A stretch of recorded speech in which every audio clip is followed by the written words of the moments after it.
Good morning. Today I operated upon one patient of conchobulosa on left side with grossly deviated nasal septum on other side because of the huge conchobulosa septum being deviated towards opposite side. Conchobulosa is an anatomical variation where the middle turbinate is hyperpneumatized. Air filled or air containing cavity is formed. It has two lamella, medial and lateral lamella. This middle turbinate actually attached in various planes to the skull. It in coronal plane it is attached to the lamina papyracea. In axial plane it is attached to the skull base, and in sagittal plane it is attached to the basis sphenoid. See, this is the conchobulosa where I took a vertical incision on the anterior face of the conchobulosa. Its medial lamella is preserved, which is in contact with the septum. It's as it is attached to the skull base, and it is a very important landmark for cases in revision surgery. It is preserved always. And the lateral lamella and the rest of the part is excised.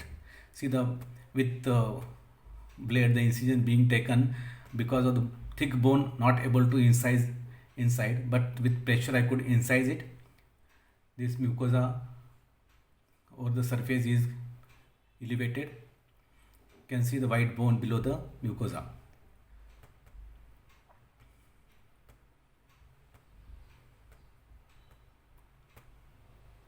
After elevating the bone, I took two incisions superiorly and inferiorly,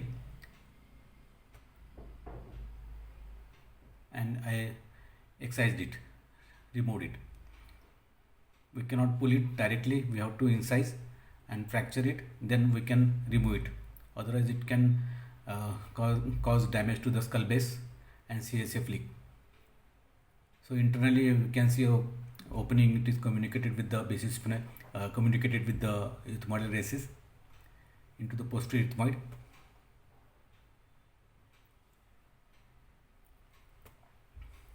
See, now inferior part of conchobulosa is being removed. I use endoscopic scissor to remove that part.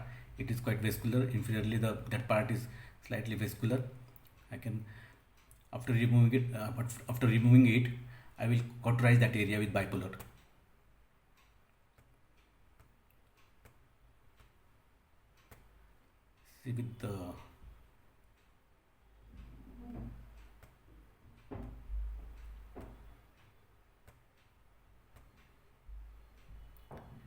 See, with the endoscopic scissor, this part is excised. Surgery is done in local anesthesia with minimal sedation.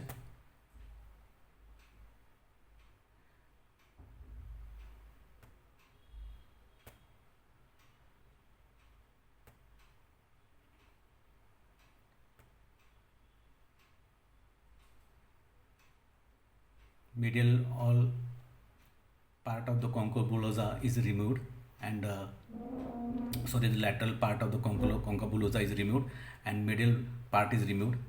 This posterior part, which is vascular, is cauterized.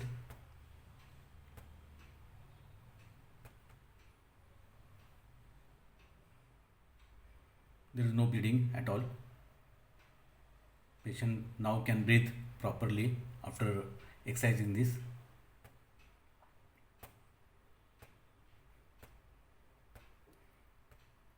After this, I did septoplasty with Freer's incision. Thank you.